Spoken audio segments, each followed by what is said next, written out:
Move on to the next in the similar situation. इस बार में अभी तक मैं सारा काम क्या है एसिड ही एसिड लेकर आ रहा हूं और हमेशा एसिड में भी एसिटिक एसिड ले लेता हूं। अब एक प्रॉब्लम बेस को लेकर कराते हैं और क्यों ना आपको कुछ समय बेस पर ही डिवोट करते हैं, क्योंकि मैंने बेस पर काफी कम सवाल कराए। Although there is no need to worry, acid और बेस इन सबकी प्रॉब्लम्स इक्वेशन सबको चैनल होगा से आपको सिर्फ you need to keep presence of your mind और आप वहां पर कर सकेंगे। डेफिनेटली आपको प्रैक्टिस करना ही होगी। आपको स्टडी पैकेज से या जो भी कोई मटेरियल है उस मटेरियल से आप ढेर सारी प्रॉब्लम्स करोगे। मैं बेस पर अब एक सवाल देता हूं। लेट अस से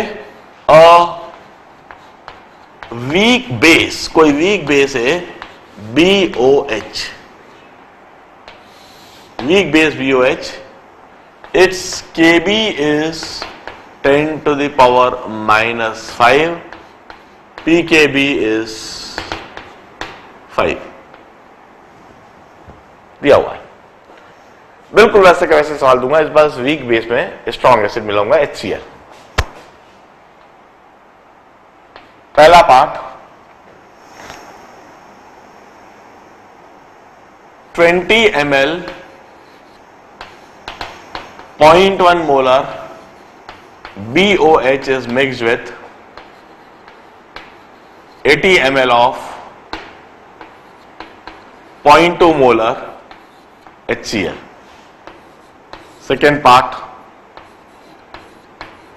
30 ml of 0.2 molar BOH is mixed with 30 ml of 0.2 molar HCl. And the third part is 40 ml of 0.4 molar BOH is mixed with 60 ml of 0.2 molar HCl. मैंने यह कंडीशन दी। तीनों ही सिचुएशंस में मैंने resulting solution का pH value पूछा है। बड़ी तेजी से ही करूंगा अब मैं, कोई बहुत ज्यादा समझाने की आवश्यकता नहीं है, बस एक बार तेजी से ब्रशअप करा रहा हूं। BOH वीक बेस है, HCl स्ट्रॉन्ग एसिड है। दोनों के बीच में न्यूट्रलाइजेशन रिएक्शन होना ही है और सबसे पहले उस न्यूट्रलाइजेशन रिएक्शन को लिख लिया जाए। BOH plus HCl gives you BCl plus H2O। और तीनों सिचुएशन में हम मोल कंसेप्ट लगाएंगे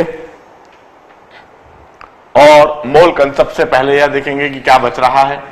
BOH के मिलीमोल से 2 मिलीमोल, HCl के हैं 16 मिलीमोल, BCl 0 वाटर, कोई मतलब नहीं। BOH के पूरा कंज्यूम हो जाएगा, इसके 14 मिलीमोल बचे रह जाएंगे, BCl के 2 मिलीमोल बन जाएंगे और H2O। This is the first condition. चलिए मैं सेकेंड कंडीशन भी तेजी से लिख देता हूं, उसके बाद तीनों केस में कंसेप्ट लगाऊंगा। BOH के इस केस में 6 मिलीमोल है, इस केस में 6 मिलीमोल है और BCl 0 वाटर, कोई मतलब नहीं, पूरी तरह से रिएक्ट हो जाएगा, दोनों 0 0 बचे रह जाएंगे और इसके 6 मिलीमोल बन जाएंगे। एंड इन थर्ड सिचुएशन इसके 16 मिलीमोल है, इसके 12 मिलीमोल है और पूरी तरह से HCl खत्म हो जाएगा, 4 मिलीमोल BOH के बच जाएंगे और 12 मिलीमोल BCl के बन जाएंगे। मैंने तीनों ही सिचुएशन में इनिशियल कंडीशन और रिएक्शन के बाद जो फाइनल कंडीशन होगी वो पहले से ही सोच ली।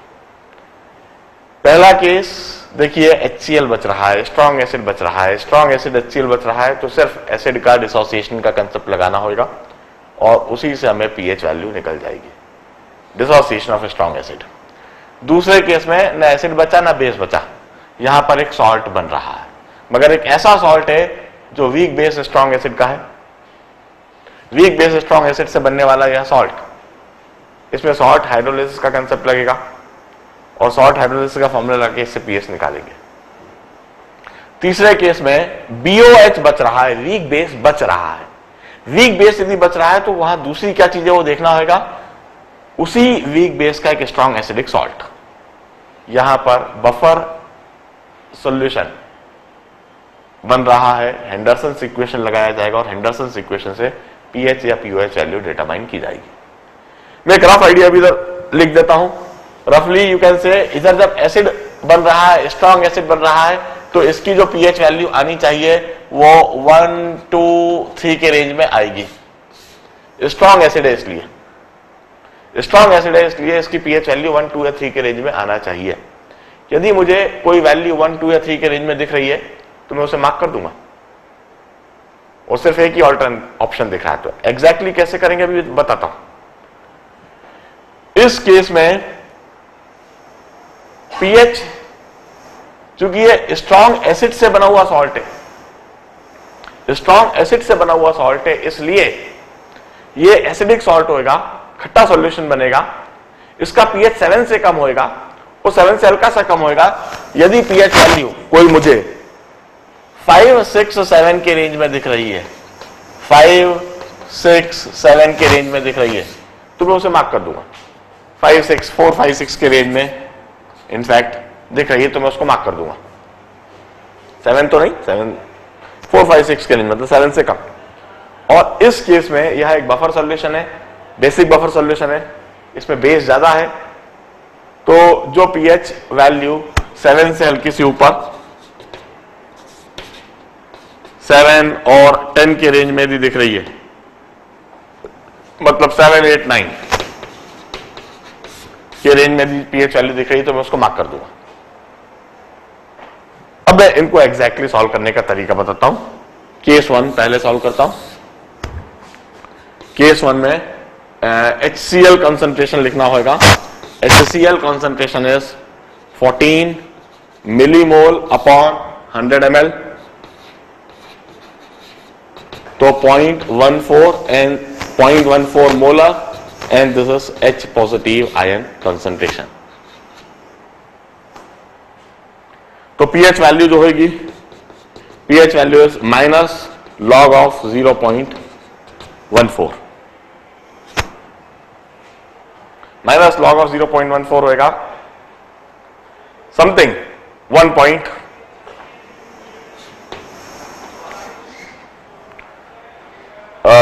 इसको मैं ऐसे लिख देता हूं, 2 minus log 2 minus log 7, log 7 को लॉग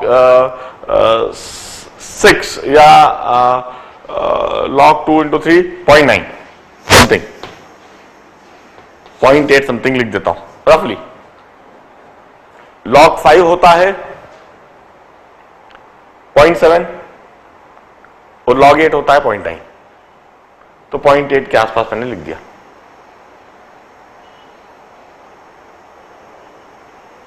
और यह बन गया 0.9 something.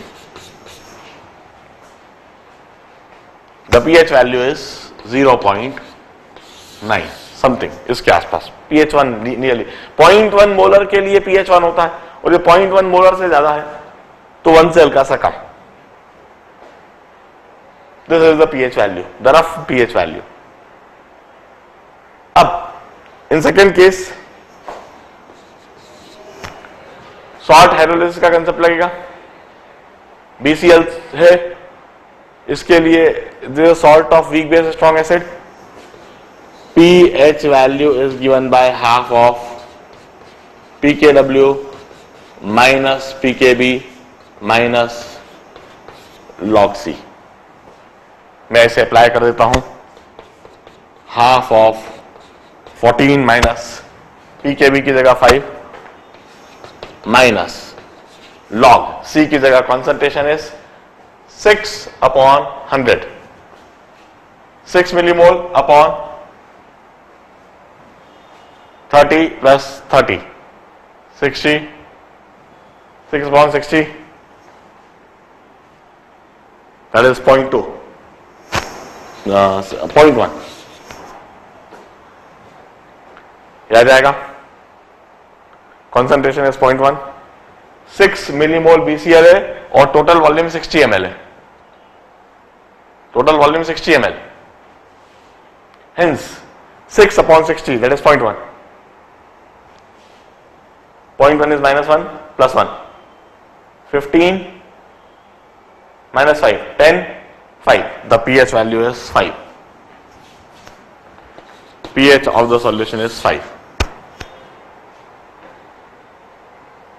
And in third case, this is a buffer solution. सीधा Henderson's equation लगाऊंगा. Henderson's equation for basic buffer, which says that POH equal to PKB minus log of salt upon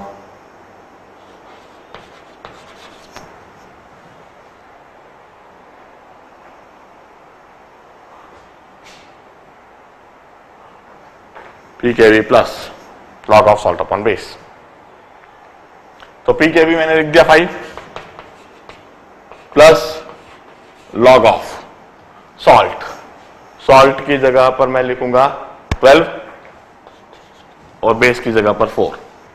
So this comes out to be log 3. Log 3 is 0.48. So this is 5.48. POH is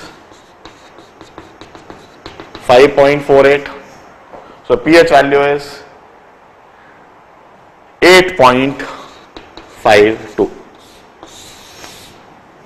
जैसा मैंने कहा कि इसका pH value 7, 8, 9 की range में, इसका 4, 5, 6 के range में और इसका सम 1, 2, 3 के रेंज में. और इस तरह से यह pH वैल्यू इस केस में डिटरमाइन करी गई है. सिर्फ एक प्रैक्टिस के लिए, फर्दर क्लैरिफिकेशन के लिए मैंने यह प्रॉब्लम कराया. वीक एसिड के साथ, एसिडिक एसिड के साथ तो कई सारे प्रॉब्लम्स चल रहे हैं, एक वीक बेस के साथ में कराया. फर्दर मैं एसिड और बेस, अभी मैंने एसिड और बेस के बीच में न्यूट्रलाइजेशन रिएक्शन समझाई है. अब मैं एसिड और बेस के बारे में ही कुछ और टिपिकल प्रॉब्लम्स, अब इसके पहले जब एसिड बेस मैंने समझाया था तो बड़े सिंपल इलस्ट्रेटिव प्रॉब्लम्स दिए थे. मैं थोड़ा लेवल हाई करूंगा और एसिड बेस के बारे में थोड़े क्रिप्टिक प्रॉब्लम्स और क्रिप्टिक कंडीशंस दूंगा और वंस अगेन इनमें सिचुएशन को समझाने की कोशिश करूंगा कि इस केस में चीजों को कैसे देखना, कैसे सॉल्व करना. सबसे पहले ऐसे नोट डाउन कर लीजिए और अगले प्रॉब्लम की तैयारी कीजिए.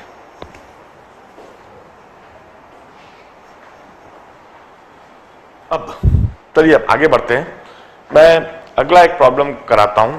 देखने में इजी है मगर कुछ कंसेप्ट को हम एक तरीके से रिकॉल कर रहे हैं, रिवाइज कर रहे हैं. बेस को लेकर, NaOH को लेकर मैं यह प्रॉब्लम बोलता हूं. 0.1 मोलर NaOH, इसका pH क्या होगा? 10 to the power minus 3 molar NaOH, इसका pH क्या होगा? 10 to the power minus 6 molar NaOH. What would be pH of this solution? 10 to the power minus 8 molar NaOH. What would be pH of this solution? And lastly, 10 to the power minus 10 molar NaOH. What would be its pH?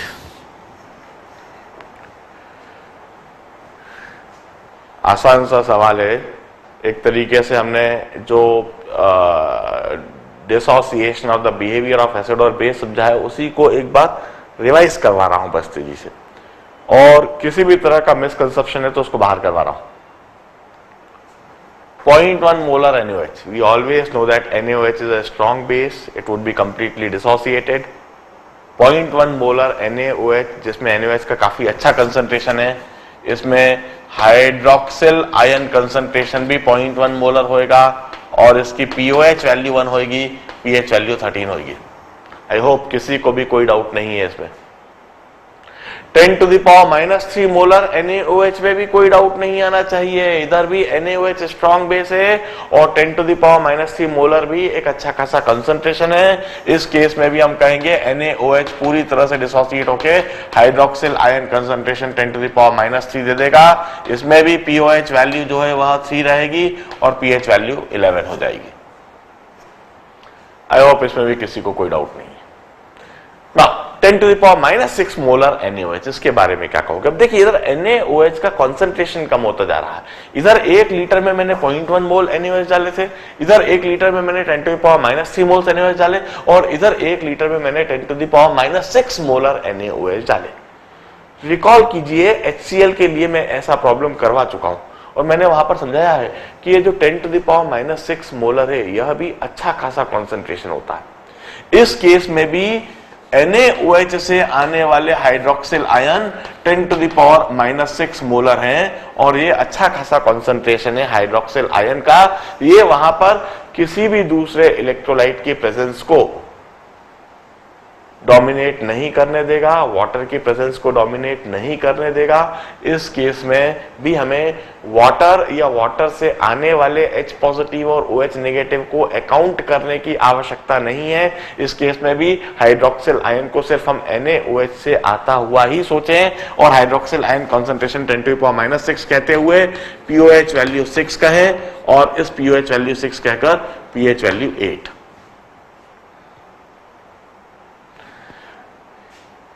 यह चीज मैंने वहां पर समझाई थी। HCl 10 to the power -6 molar लेकर समझाया है। अब खास अगला situation 10 to the power -8 molar NaOH।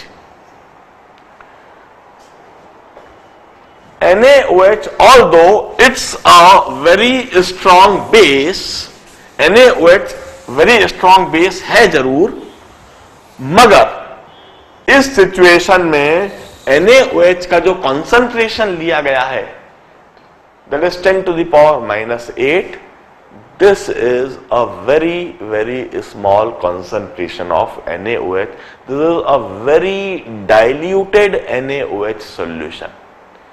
इस NaOH के डिसोसिएशन से हाइड्रोक्सिल आयन आएंगे, पूरे हाइड्रोक्सिल आयन आएंगे 10 to the power -8 molar sodium ion और 10 to the power -8 molar hydroxyl ion इस NaOH से आना है अनडाउटेबली। मगर क्या वहां पर सिर्फ यह हाइड्रोक्सिल आयन ही होंगे? नहीं, खास बात हम बता दें, वाटर के डिसोसिएशन से भी हाइड्रोक्सिल आयन आते हैं और प्योर वाटर के डिसोसिएशन से 10 to the power -7 moles hydroxyl ion आते हैं। वाटर से आने वाले H पॉजिटिव और हाइड्रोक्सिल आयन इस जगह पर कंपैरेबल हैं, इसलिए वाटर के डिसोसिएशन को इग्नोर नहीं करा जा सकता। वाटर के डिसोसिएशन को अकाउंट करना होगा, उससे आने वाले H पॉजिटिव और OH नेगेटिव को हमें सोचना होगा और उसे अकाउंट करके हमें pOH और pH वैल्यू डिटरमाइन करना होगी। अब एक और बात, क्या इधर वाटर वैसे ही डिसोसिएट होगा जैसा प्योर कंडीशन में होता था? क्या इधर वाटर वाकई में 10 to the power -7 mole H positive और 10 to the power -7 mole OH negative देगा? नहीं, वाटर प्योर कंडीशन में जैसे डिसोसिएट हो रहा था वैसे भी नहीं होगा। वाटर का डिसोसिएशन NaOH की प्रेजेंस की वजह से सप्रेस भी होगा, NaOH का सप्रेशन नहीं होगा। NaOH स्ट्रॉन्ग इलेक्ट्रोलाइट है, थोड़ी सप्रेस होता है। NaOH के सामने वाटर वीक इलेक्ट्रोलाइट है, तो वाटर का डिसोसिएशन सप्रेस होगा और प्योर कंडीशन में वाटर जैसा भी डिसोसिएट होता हो, मगर इधर वह वैसा डिसोसिएट ना होकर थोड़ा कम डिसोसिएट होगा। वाटर से H पॉजिटिव X अमाउंट में आएंगे, OH नेगेटिव X अमाउंट में आएंगे और इस तरह से वहां पर H पॉजिटिव आयन कंसंट्रेशन तो X ही रहेगा, OH negative X plus 10 to the power -8 हो जाएगा। अब वहां पर H पॉजिटिव कंसंट्रेशन X और OH negative concentration 10 to the power -8 plus X, वहां पर यह H पॉजिटिव और OH नेगेटिव कंसंट्रेशन होगा। अब हम सॉल्व कैसे करेंगे? हम कहेंगे यहां पर वाटर है तो वाटर का Kw होल्ड करना चाहिए। Kw is H positive into OH negative. Kw की जगह 10 to the power -14 लिखा H40 की जगह x और square 10 to power minus 8 plus x, और इस तरह से क्वाड्रेटिक इक्वेशन बन जाएगी x square plus 10 to power minus 8x minus 10 to power minus 14 is equal to 0। हम इस तरीके से क्वाड्रेटिक इक्वेशन बना लेंगे, इसे हम सॉल्व करेंगे x के लिए। यह जो x के लिए सॉल्व करने पर हमें मिलेगा, यह H पॉजिटिव आयन कॉन्सेंट्रेशन होएगा, this X H positive ion concentration, और इससे हम pH वैल्यू निकालेंगे। pH वैल्यू के लिए negative log of H positive ion concentration,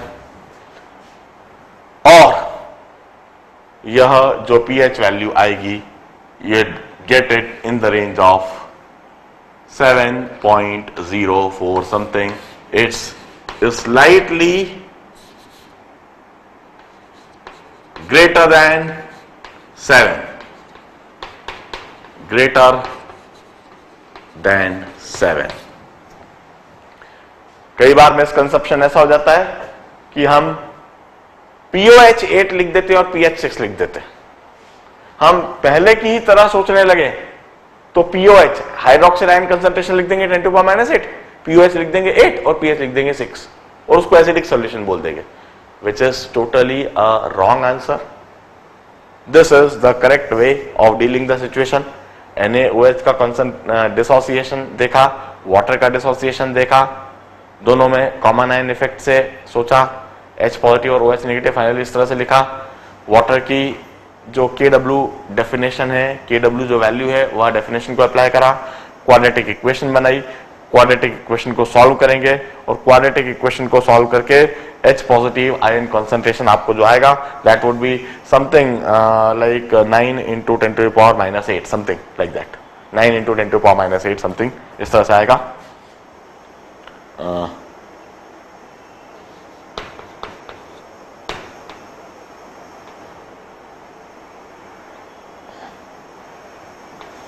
इस रेंज में कुछ आएगा,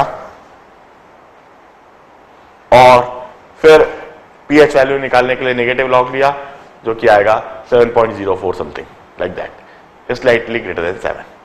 अब इसी चीज को हमने और आगे 10 to the power minus 10 molar NaOH, अब NaOH का कंसंट्रेशन और भी कम हो गया। This is a very very diluted solution, a very very very diluted solution of NaOH। अब इतने डाइल्यूटेड सॉल्यूशन में NaOH से आने वाले hydroxyl ion 10 to the power minus 10 है, ये बहुत ही कम हो गए। इधर तो भी NaOH से आने वाले hydroxyl ion 10 to the power minus 8 थे जो कि फिर भी वाटर के कंपैरेबल थे, मगर इधर तो NaOH से आने वाले hydroxyl ion 10 to the power minus 10 है, which is once again very very very small as compared to the hydroxyl ion derived from water। अब इस केस में तो हम कहेंगे कि वाटर का डिसोसिएशन ही डोमिनेट करेगा, वाटर से आने वाले H पॉजिटिव और hydroxyl ion 10 to the power minus 7 के आसपास ही होंगे। इसका pH वैल्यू नियरली 7 ही दिखना है। इस सॉल्यूशन का pH 7 कह दीजिए, क्योंकि इसमें NaOH का कंसंट्रेशन बहुत कम हो गया। आप इस तरह की कोई क्वाड्रेटिक इक्वेशन बनाने भी जाओगे तो कैलकुलेटर फेल हो जाएगा सॉल्व करने में, x की वैल्यू 10 to power minus 7 ही आएगी और pH वैल्यू 7 ही दिखेगी, क्योंकि इस केस में ये जो NaOH है इतना कम कंसंट्रेशन में NaOH ये वाटर को कोई खास सप्रेस नहीं कर पाएगा और इस सॉल्यूशन का pH 7 ही कहा जाएगा।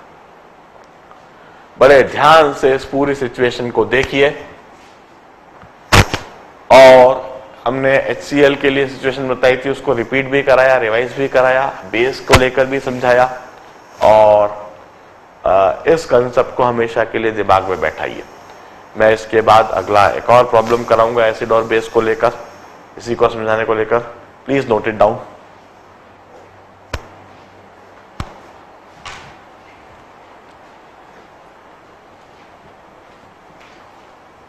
दी थी।